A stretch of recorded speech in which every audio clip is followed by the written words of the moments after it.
Dans l'actualité de ce 20h, recensement des agents publics de l'État, les partenaires sociaux à leur tour confrontés à la difficulté relative à la composition du dossier.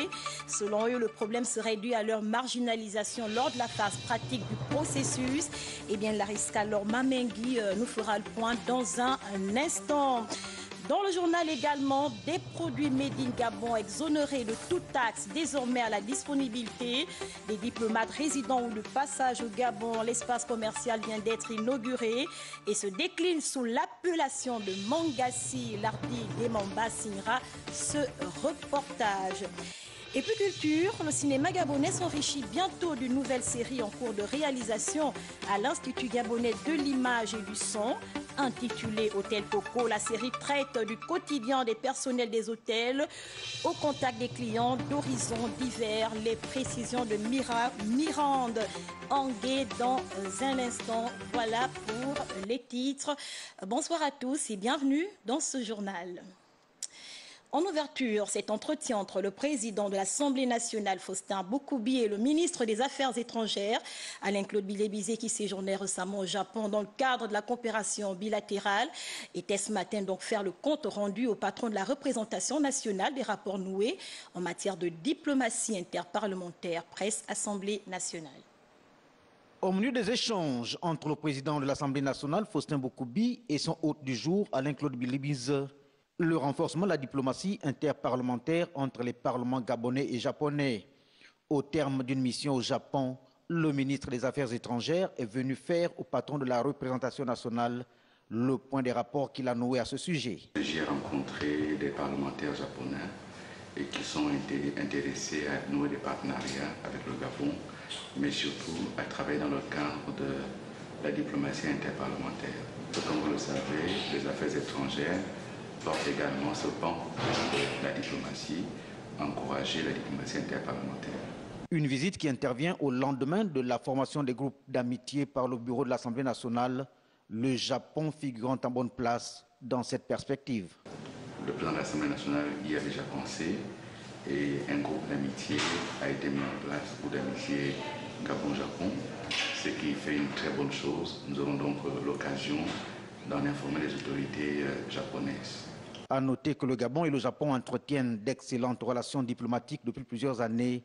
Il s'agira pour l'avenir d'intensifier cette coopération au niveau de la diplomatie parlementaire. Au ministère des Travaux publics, la tendance est au dialogue constructif en vue de pallier les maux qui minent ce secteur d'activité.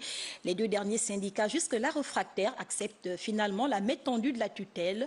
Les précisions de Marie-Jo Moussavou, Makondi Richard Mobiwa. Dans la salle de réunion du ministère des Travaux publics, les visages sont radieux au terme des échanges visant à aplanir les divergences à l'origine des retards au sujet des discussions sur les exigences des personnels en colère. Ça faisait partie de nos discussions dans le cadre du dialogue social que le président de la République, son Excellence Ali Bongo Ndimba, le Premier ministre chef du gouvernement, M. Julien Koya-Bekale, nous exhorte à maintenir avec nos partenaires sociaux. Cette signature participe justement du procès verbal de conciliation entre le ministère et la frange des syndicats qui observaient un mouvement de grève depuis quelques semaines déjà. Donc on devrait pouvoir créer un peu de synergie. Ce dont nous nous félicitons, c'est que les accords ou les éléments d'accord entre les deux groupes ne diffèrent pas. Illustration de l'esprit d'ouverture des syndicats, il y a la suspension du débrayage pour favoriser le dialogue. Nous suspendons la grève parce qu'après avoir signé le procès verbal, nous suspendons la grève, mais nous ne levons pas la grève.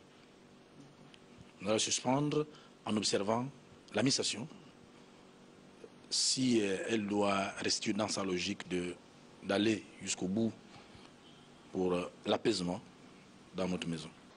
Pour le retour de la sérénité dans leur département, la tutelle et les représentants des personnels vont sous peu se retrouver pour des discussions élargies. Et parlons santé à présent. Le nouveau représentant résident de l'Organisation mondiale de la santé a procédé ce matin à la tradition des civilités auprès du ministre gabonais de la Santé, Max Limoukou, c'est son nom.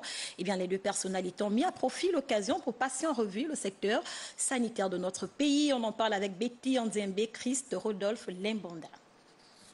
Récemment nommé, le représentant de l'Organisation mondiale pour la santé, accrédité à Libreville, est venu présenter ses civilités au ministre de la Santé. Au cours des échanges, le diplomate international a décliné les ambitions de son organisme en matière de développement sanitaire au Gabon. Mes ambitions au Gabon sont celles déjà inscrites dans le plan de développement sanitaire du Gabon. Alors, il s'agit de renforcer la couverture sanitaire universelle. Il s'agit aussi de renforcer la sécurité sanitaire et ensuite la santé et le bien-être des populations gabonaises. Donc voilà les priorités auxquelles nous allons nous atteler avec les autorités. Occasion pour le représentant de l'OMS d'apprécier les efforts consentis par le gouvernement gabonais dans le domaine de santé publique. Le Gabon est l'un des pays de l'Afrique où la couverture sanitaire universelle n'est pas juste un slogan. On a environ, comme vient de le dire Monsieur le ministre, 65% de la population gabonaise qui est couverte, qui a accès à l'assurance maladie. Il y a aussi des avancées dans le domaine de la prévention. Le Gabon a éliminé, par exemple, le tétanos néonatal en 2017 et le Gabon aussi a éliminé la poliomyélite. En ce qui concerne la maladie à virus Ebola, qui sévit actuellement dans la sous-région, mettre sur pied des équipes de riposte en cas d'alerte. L'alopécie, l'expression vous semble peut-être rare, eh bien elle désigne la maladie des cheveux chez les femmes et constitue un véritable complexe pour ces dernières, entraînant ainsi stress ou dérèglement hormonal. Je vous en propose précision avec Maggie Zong, Hervé Zigué. L'alopécie peut être causée par une lésion définitive du cuir chevelu, en raison d'une maladie ou d'une infection de la peau. L'alopécie, ça fait partie des autres maladies du cuir chevelu ou de cheveux. Quand on parle de l'alopécie, c'est la perte de cheveux au niveau du milieu de la tête. Chez les hommes, ça vient du devant. En tout cas, ça peut venir de n'importe où, de la tête. Et quand on parle d'alopécie, c'est pas une maladie qui est généralisée, c'est pas chez tout le monde. Par contre, les cassures de cheveux, la perte de cheveux, spécialement à partir du devant de la femme, c'est quelque chose qui est devenu tellement répandu qu'on en parle plus que tous les autres. Les femmes touchées par la ménopause et les jeunes filles sont les plus atteintes par l'alopécie. Certaines coiffeuses sont à l'origine de la perte des cheveux. La femme est un être vraiment très exposé aux aléas de la nature. Tout d'abord, la maternité, le stress, l'âge sont des causes principales naturelles de la perte des cheveux d'une femme. Maintenant, quand le sujet n'est pas, la cause n'est pas à ce niveau, ça dépend très souvent de la coiffeuse, parce que tout le monde est devenu coiffeuse aujourd'hui, sans formation, sans vocation, sans passion, sont tombés dans le métier de la coiffure. Aujourd'hui, on se retrouve avec plein de coiffeuses qui ne sont pas expérimentées, qui n'ont pas la main. Et ça joue beaucoup sur la perte des cheveux de la femme. Pour éviter l'alopécie, il faut limiter les teintures capillaires, les gels et les shampoings secs. Et comme annoncé en titre, recensement des agents publics de l'État, les partenaires sociaux à leur tour confrontés à la difficulté relative à la constitution du dossier. Les précisions avec Lariska Lorma-Mengi, Hervé Zigué. Est-ce un problème d'organisation qui complique la tâche aux agents de l'État dans le processus du recensement biométrique des fonctionnaires? La question vaut son pesant d'or au regard des manquements observés et dénoncés par les partenaires sociaux qui se sentent d'ailleurs écartés. Les organisateurs n'ont pas mis en place tout ce qui est nécessaire et qui doit accompagner l'agent public dans l'opération de recensement. Par exemple, il n'est pas du ressort de l'agent public. Aujourd'hui, quand on parle du recensement, il n'est pas du ressort de l'agent public de faire du ministère en ministère pour aller chercher automatiquement les documents administratifs en rapport avec sa carrière. Celui qui a par exemple 30 ans de service aujourd'hui, à quel moment, où est-ce qu'il peut encore trouver sa première prise de service? L'administration qui organise ce recensement ne veut pas impliquer directement les partenaires sociaux. Je dis bien dans la faisabilité, pas dans la théorie. Ce qui est fait sans nous et contre nous, martèle le responsable du syndicat du ministère du Commerce, exaspéré. Les DCRH ont été nommés dans chaque département ministériel. Malheureusement, ces DCRH n'ont pas la main. Les bulletins blancs devaient être retirés directement dans chaque département. Mais malheureusement, ils font les choses à la va-vite. Aujourd'hui, l'agent public et dehors n'arrive même plus à travailler parce que nous sommes debout à la SOL pendant des jours. Et la SOL nous dit aujourd'hui qu'il ne donne plus les bulletins blancs. Donc, qu'est-ce qu'on doit faire? Moi, je vous prendrai un exemple. Quelqu'un qui est affecté à Boulingui-Biza, l'école publique de Boulingui-Biza. Comment cet homme va faire pour avoir son bulletin blanc? En attendant le lancement officiel de ce 1e recensement, l'agent public est dans l'embarras pour fournir les éléments exigés dans son dossier. Et du social à présent, les commerçants du marché Beaulieu dans la commune d'Akanda au nord de Libreville éprouvent d'énormes difficultés dans la vente de leurs marchandises. La rareté des clients sur cet espace commercial serait l'une des raisons à l'origine de la situation. Je vous en propose précision avec Annick Ankassa, Michel John Boudéan. Nouvellement implantée au cœur de la commune d'Akanda, l'activité économique au marché Beaulieu semble tourner au ralenti. Nous, on cherche les clients. C'est un nouveau marché qu'on nous a fait ici. Là. Regardez comment la banane pourrisse. On n'a pas de clients. On veut les clients. Comme le marché est en plein essor, nous avons vraiment du mal à écouler nos produits. C'est encore un peu difficile. Les gens sont encore sceptiques à venir au marché. Beaucoup ne sont pas informés qu'il y a d'autres activités, hormis la banane, les aliments qui se vendent. Beaucoup ne sont pas encore informés qu'il y a d'autres activités en ce moment dans le marché de Maman Suzanne. Le scénario reste le même depuis plusieurs mois. Manque d'affluence et la clientèle se compte du bout des doigts. Surtout pour des raisons de proximité, parce que j'habite dans la zone. Ici également, on trouve tout ce qu'il y a ailleurs et les prix sont pratiquement les mêmes. Les autorités municipales multiplient les stratégies afin de rendre attractif ce site commercial. Grâce au maire Grégory Lacruche aujourd'hui, qui tient fermement à ce que ces femmes soient dans des endroits appropriés pour écouler leurs marchandises. Nous, notre priorité, c'est déjà que ces femmes akandaises se prennent en charge et que nous fassions tout pour que ces femmes soient logées dans des étals propres. Composé de divers produits alimentaires, ce marché du 2e arrondissement de la commune d'Akanda compte à présent une centaine de vendeuses. Et la journée mondiale de l'habitat et de l'architecture pointe à l'horizon. À Libreville, pour une meilleure mobilisation de l'événement annuel, les associations immobilières reconnues par l'État procèdent à un recensement de leurs agents et greffiers. Yannick Menga, Tanguy Taka pour Le Point. Depuis 2017, les professions immobilières sont désormais réglementées au Gabon et nécessitent un assainissement.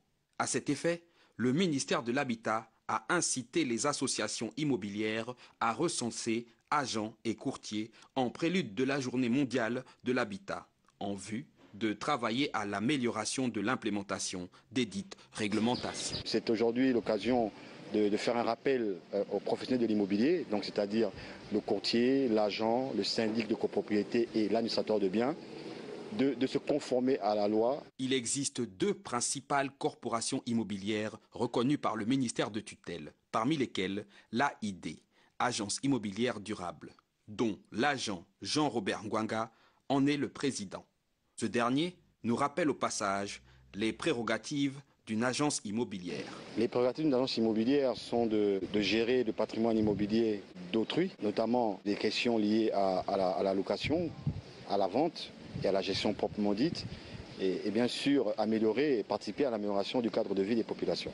Il existe d'autres associations immobilières, notamment celles qui sont reconnues au ministère de l'Habitat. Il y en a aujourd'hui 2 qui font la corporation immobilière au Gabon, qui aujourd'hui participent à l'amélioration et au respect des lois concernant ce secteur. Durant cette journée mondiale, des attestations de conformité seront décernées. Il s'agit de régulariser les situations des professionnels de l'immobilier conformément au texte de loi.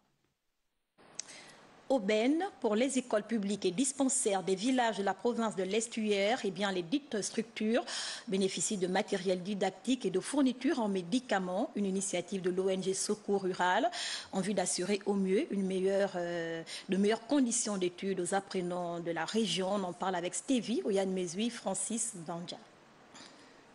L'ONG Secours Rural en mode porte-à-porte dans différents villages de la province de l'Estuaire. À Ankan, Meba, Awaga, Noyon et Ngwanji, ce sont plusieurs médicaments, du matériel didactique et des fournitures scolaires qui ont été remis aux chefs de village pour les écoles publiques et dispensaires de ces localités. Ça fait des années que nous ne recevons pas de dons comme ça. Bon, de ma part, je suis vraiment très contente en tant que chef de village de Mvanaïm. Je ne sais pas comment vous remercier, parce que ça c'est la première fois que l'ONG nous fait un cadeau comme ça, c'est un cadeau. Nous sommes des villageois, nous n'en avons pas. Si quelqu'un nous offre, ce serait un ouf de soulagement. Je vous remercie pour le secours et le concours que vous apportez à vos petits frères, à vos petites sœurs et voire même vos parents. Merci beaucoup. Décidé à atteindre son objectif, celui d'être plus proche des personnes démunies, la fondatrice et son équipe ont bravé la nuit la route de la Nationale 1. On évite que les écoles de nos villages ferment pour l'amour de nos petits frères et nos enfants. Si les écoles n'ont pas de livres, de supports, ça va fermer. Donc c'est ce que nous avons prévu pour vous. C'est pas grand-chose, c'est vous juste secourir les écoles, les enseignants et les parents. C'est donc une action qui épouse la vision des Nations Unies lorsqu'elle proclame le 5 septembre 2012 la Journée internationale de la charité. Prenons la direction de l'arrière-pays pour parler de la remise des attributs aux chefs de quartier de la commune de Koulamoutou. Eh bien, nous sommes dans la province de Logoué-Lolo, au sud-est du Gabon. L'activité a eu lieu à la mairie du 2e arrondissement. Les précisions de nos correspondants Dieudonné Rungu et Constant Ondomba. Tenue d'apparat, drapeau, mât de drapeau et chaises constituaient la trame du don des attributs pour les chefs de quartier du 2e arrondissement de la commune de Koulamoutou. Ce geste effectué par la team H2M s'est fait dans la cour de la mairie du 2e arrondissement en présence des maires et populations de cette circonscription administrative. Parrainé par Hugues Badinga Madia, membre du bureau politique patriotique gabonais, dont le représentant à cette circonstance justifiait l'action menée. Mes chers papas, mes chères mamans, oncles et grands frères, nous venons ici vous rencontrer en lieu et place de votre fils, Hugues Badinga Madia, empêché, conformément à la politique du président de la République, son Excellence Ali Bongo Ondimba, qui prône pour une administration centrale plus efficace et qui cadre avec l'appel à agir lancé par son directeur de cabinet, M.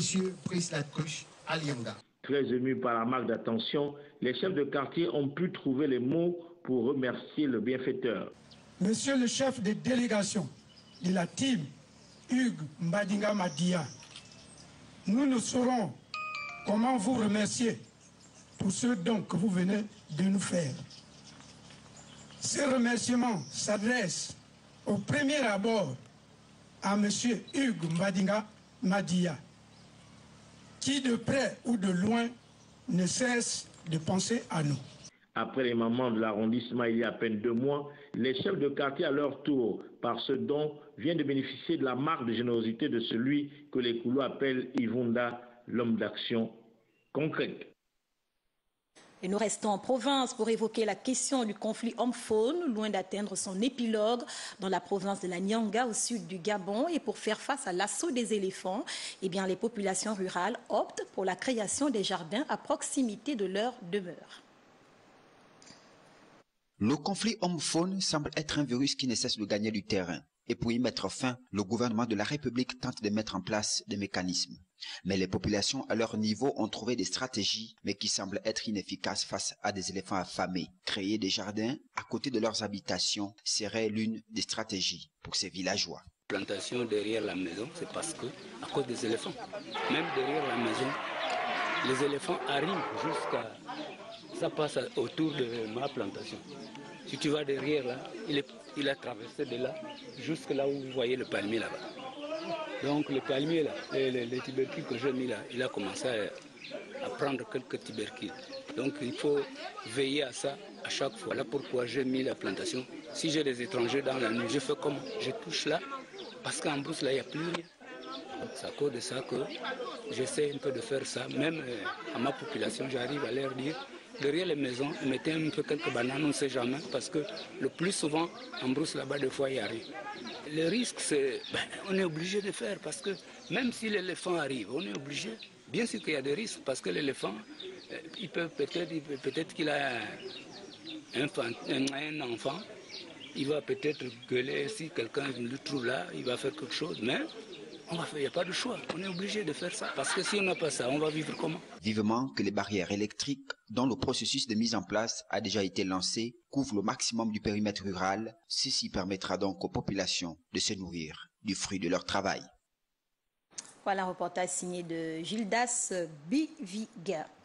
Comme annoncé en titre, les diplomates résidents ou de passage au Gabon ont désormais un espace commercial où ils peuvent se procurer des produits made in Gabon, exonérés de toute taxe. Cet espace commercial est décliné sous l'appellation de Mangassi. Son inauguration dans cet élément de Lardi, Ngemomba, Prestine, Nongwa et Manta.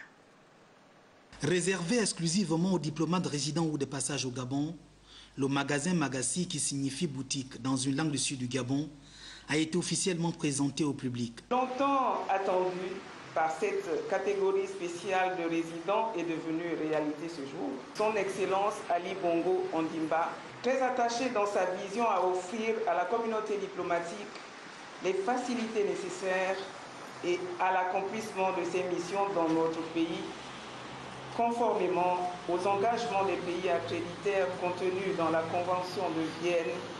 Située dans le quartier UP de la Sablière, la boutique Mangassi offre à sa clientèle un cadre spacieux et luxueux avec l'exposition des produits made in Gabon.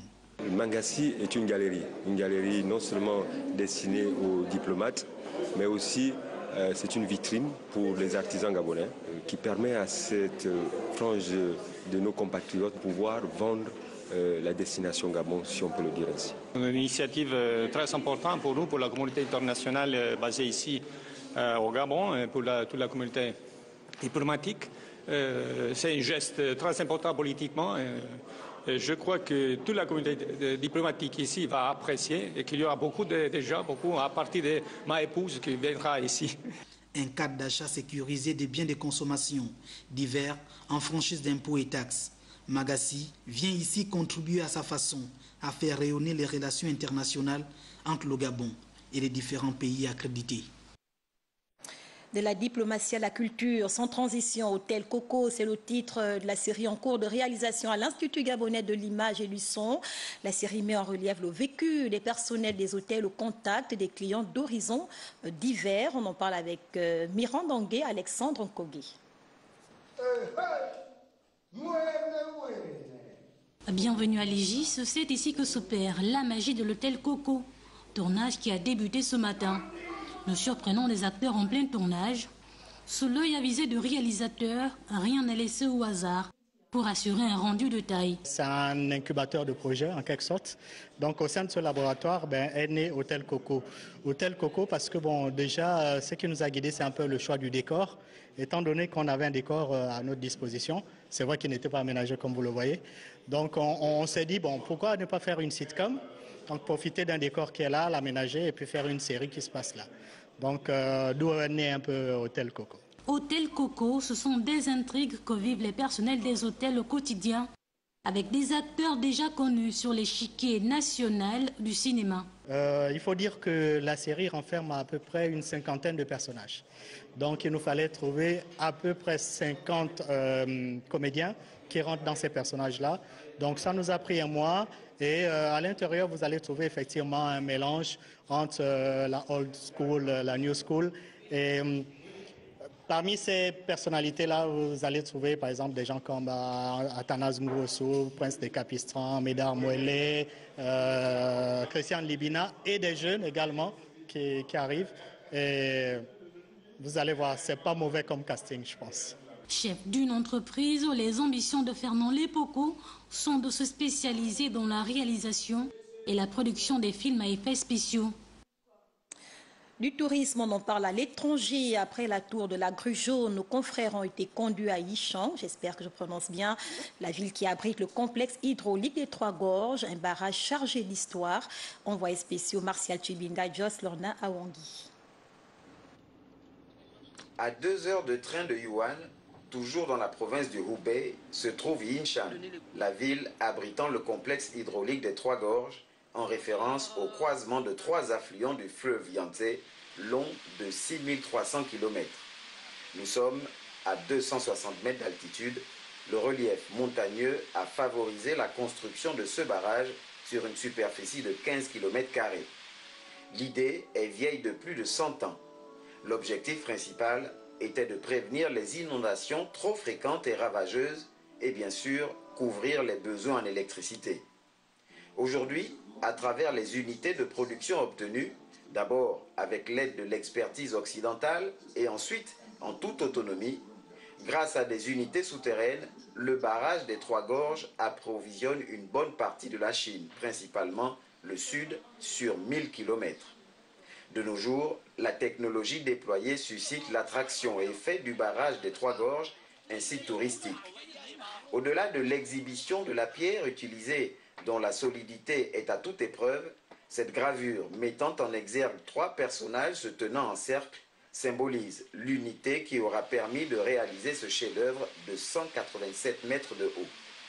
Pour un coût de construction s'élevant à 28 000 milliards de francs CFA environ, le barrage des Trois Gorges a relevé ses 4 défis. Plus jamais d'inondation, la production d'électricité en quantité, la navigation beaucoup plus facile à cet endroit et le respect de l'environnement marin.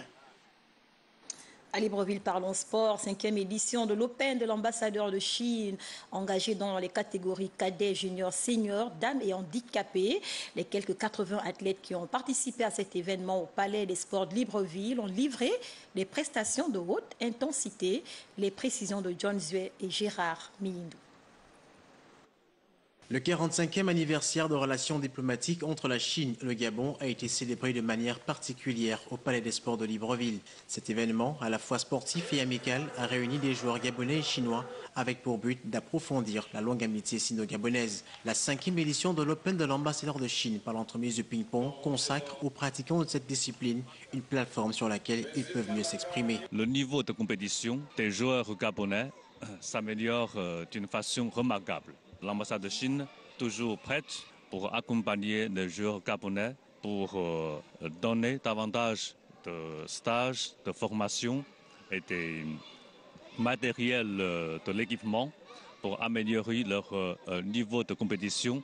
Au finish, 4 finales de catégories différentes où Chérine et Eric Ntoubé, 2 des 4 vainqueurs, ont exprimé leur satisfaction. Je suis fier de moi-même. Je tiens quand même à remercier beaucoup de gens et à la fédération qui a tout fait pour que je sois dans de très bonnes conditions. Je suis sortie première des cadets et je remercie tous ceux qui ont organisé cette 5e édition. Et je remercie aussi les gens de l'ambassade de la Chine. Pour la vulgarisation de cette discipline au Gabon, 4 joueurs gabonais partiront pour la Chine dans le cadre d'une formation intensifiée de plus d'1 mois. Voilà pour l'essentiel de l'actualité. Nous vous remercions pour votre fidélité. À 23h, retrouvez 8 vignes au Vendang. Excellente soirée chez vous. À demain 20h.